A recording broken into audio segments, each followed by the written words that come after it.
Joining me now is the author of groundbreaking works, international bestsellers, including The Strange Death of Europe, The Madness of Crowds, The War on the West, and his latest on democracies and death cults. Douglas, let's start with the state of free speech in the UK. Keir Starmer again assured the world that the UK values free speech. Can you discuss the importance of free speech today? Well, free speech is very important. I don't know if you're referring to any place in particular. Perhaps they are, but we've had free speech for a very, very long time here, so we're very proud about that. But tell me about the UK's Online Safety Act. We've got something similar happening right here in Australia. We're told, like in the UK, it's all about keeping children safe. Is that how you see it? By the way, that answer that Keir Starmer gave there, I mean, it's just yet more robotic Starmer. That's exactly what he said the other week in the Oval Office when reporters also asked about the free speech problem in the UK. And he said in that same robotic way, we've had free speech for a very long time in the UK. Yeah, well, it can be dying on his watch. Just because you've had something for decades, indeed centuries, doesn't mean that it survives as a force of nature unless it's protected and defended in this generation. And Keir Starmer's government has decided that a priority in almost any real life situation is not to deal with the real life problems that occur, but instead to crack down on online content and much more. This has got to such a pass that now the Starmer government and Starmer himself pretend that all these online harm stuff merely has to do with issues of child pornography and so on, and that anyone who's pushing back against the online harms bill must be therefore on the side of child pornography. No, that sort of filth is already illegal. You already go to prison for that stuff. It is such a weak and pathetic attempt to defend something that is essentially indefensible, which is citizens who have said nothing illegal being visited at their homes by the police for tweets and Instagram posts and Facebook posts and so on. It's a lamentable affair. And as I've said to you before, Rita, as we've discussed on this show, the very striking thing is that all the time, the government in the UK, as in so many other countries, Australia in particular, decide that if you've got a real life problem, instead of solving it, you should go to the secondary thing of how people are reacting to it online. It's so not fit for purpose.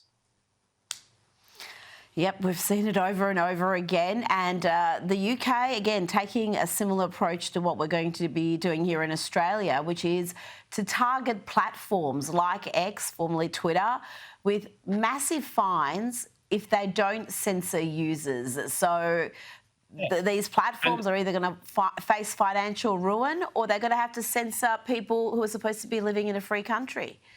Absolutely. And, you know, we've already seen where this leads. Do you remember after 3 jihadists went across London Bridge in 2017, slashing at women's throats and shouting Allahu Akbar, the then British Prime Minister, Theresa May, gathered with all the great and the good, the Mayor of London and everyone else important, and talked about how we have to crack down on online content. It had nothing to do with online content. Look at the knife killer, Axel Rubicana, who killed those 3 poor young girls in Southport last summer. Some of the media said things like he was the Amazon killer because he'd ordered the knife from Amazon. I mean, this is what they're going to keep doing. They're going to keep blaming social media companies and online things because they can't deal with the real world. They can't deal with the real world problems, and they should. They should. Now, let's stay in the UK, and there appears to be a massive flaw in Keir Starmer's plans to tackle illegal immigration. The Sun reports illegal immigrants could dodge deportation under Labor's one-in, one-out swap deal with France by simply lodging human rights appeals. Douglas, the plan, which started yesterday, includes a clause where anyone making a human rights claim cannot be sent back until their case is heard in the courts. And as we know, that can take some time. It'll just never happen, Rita. I'm willing to take a bet for any sum of money right now. It's just not going to happen.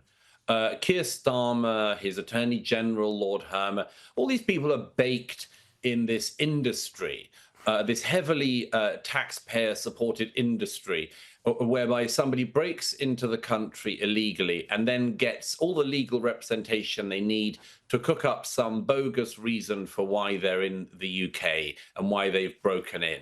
And there is such a backlog now in the UK, as in most other European countries. There's such a backlog that you could have all-night courts, of the kind that were able to be put in place after the Southport riots, of course. But you could have all-night courts running for years, and you would still not sort out the backlog of the people who are already illegally in Britain.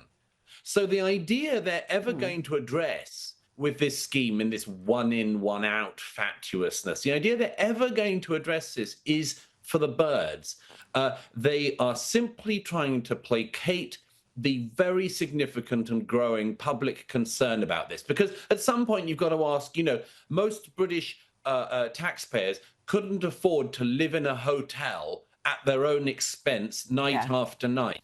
So why are they paying for people who've broken into the country to live in those hotels night after night? Why are we running up billions of dollars a year in housing people who've broken all the rules? I mean, at some point, something has to give. But I suppose Starmer and Hermer and co just hope it won't happen on their watch. It is an absurd situation where you've got a significant percentage of the British public who are living in what we're called is energy poverty. They don't have enough money to effectively heat their homes in winter, cool them in summer. And yet you've got people breaking into the country, enjoying a standard of living that a lot of Brits could only dream of in four-star hotels. Now, this is an interesting revelation in the Times from a police commissioner, Donna Jones, who says a government minister, she doesn't name which minister, pressured her over a statement she made suggesting mass uncontrolled immigration was a factor behind last summer's riots. The minister told her, no, you're wrong. The riots had nothing whatsoever to do with immigration. They just won't admit it, will they? They'll never, ever admit it, because if they were to admit it, they'd have to take responsibility. And that's the last thing that these politicians want to do. They never want to take responsibility. They push everything under the rug. They will point to anything other than the causes of the problem. Yes, there is significant and growing dissent in the UK, as in so many other countries, about the feeling that taxpayers have that they're basically being taken advantage of, that they are they are having the mickey taken out of them by rule breakers, having all these advantages and all these disadvantages accruing to the people who are already here. And it's just so obvious. It's happened in recent weeks with the protests in Epping. Now we have the situation where the illegal migrants who have been housed in the so-called migrant hotel in Epping were moved. They were moved to a place called Canary Wharf, a very rich area of London's financial district. And they were moved there. And first of all, the police and the authorities said to people, don't speculate on where they're going. There's no evidence that they're going to this hotel. Lo and behold, they were going to that hotel in Canary Wharf. What was the reaction? Some locals then protested there as well. And then the police issued an order saying you can't protest there. So what are people meant to do? I mean, what are they meant to do if they don't like this? We're ignored. We are told that what we see with our eyes is not true. We're told that stories that happen every single day have not happened. And the crackdown always, again, is not on the illegal migrants. It's not on the rule breakers. The crackdown is always on the law-abiding citizens who start to feel they've had enough. Absolutely. Now, let's go to the US. You wrote a fantastic piece for the New York Post on the Russian collusion hoax, the manufactured scandal, the Democrats and the media push for around 4 years to undermine Trump's first term. You're arguing, Douglas, that there needs to be a reckoning of sorts. Those in the intelligence community, for example, who knowingly worked on promoting these lies, you argue should be exposed. Absolutely. I mean, at the very least, there needs to be a commission of inquiry, a committee of inquiry in the House or elsewhere in Washington, looking into exactly what it was that happened before and during Donald Trump's first term as president. You remember, Rita, we had in America 4 years of very senior people in the intelligence world, in the political world, the Democratic Party, insisting that Vladimir Putin had stolen the election in 2016, that there was Russian collusion. They always said for 4 years, all these liberal, so-called liberal left-wing late-night talk show hosts like Rachel Maddow, all these people like Schiff, Adam Schiff, they went around saying, we've got the evidence and we've got the smoking gun and we're going to deliver it tomorrow. And if it's not tomorrow, it'll be the day after tomorrow or maybe a week Tuesday. And the evidence was never provided because there was none. And for 4 years, these people tried to subvert the presidency. They delegitimized the ballot in 2016. They delegitimized the idea that the ballot was safe and secure.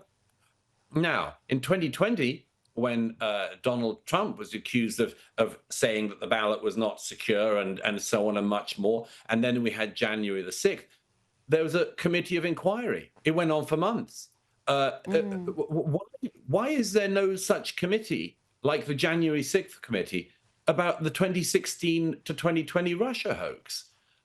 This involved very senior people, and some of them will still be there. And I think it is absolutely crucial that this wound should be closed by finding out what went on, who it was who pushed it, and why it is they got away with it.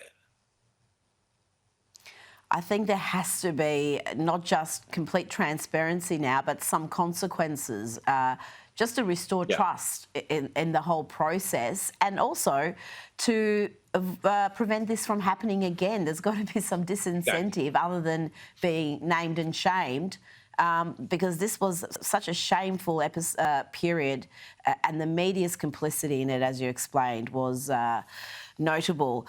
Before you go, I want to show you this New York Post front page today. It's one for the ages. African American meets Native American. They're calling it Elias Summit. I played some footage of this yesterday of Elizabeth Warren, not just cozying up to radicals or Mamdani, but really saying the Democrats need to follow his lead, that he's somehow got the formula for success.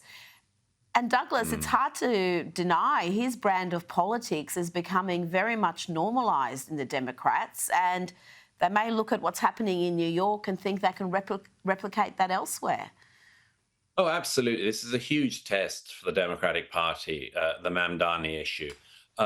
That front page, for anyone who doesn't get the joke, and it's a very good one, is that, of course, Mamdani, when he was applying to university, among other things, some years ago, said that he was an African American. He wasn't actually an American at the time, let alone an African American. And of course, Elizabeth Warren, Senator Pocahontas, had claimed throughout her career to be a Native American, and she turned out not to be at all, to absolutely nobody's surprise, except perhaps her own, because she'd pushed this lie for so long. These are two fakes and frauds meeting up and finding common ground. But Mamdani's a great test for the Democratic Party. It's not surprising that Elizabeth Warren has cozied up to him. She'll get onto anything that she thinks is new, glitzy, and radical. But it's going to be a big test for more senior figures in the party. You know, are we going to find out whether Chuck Schumer has any moral standards? Will it turn out that other senior Democrats have any basic principles?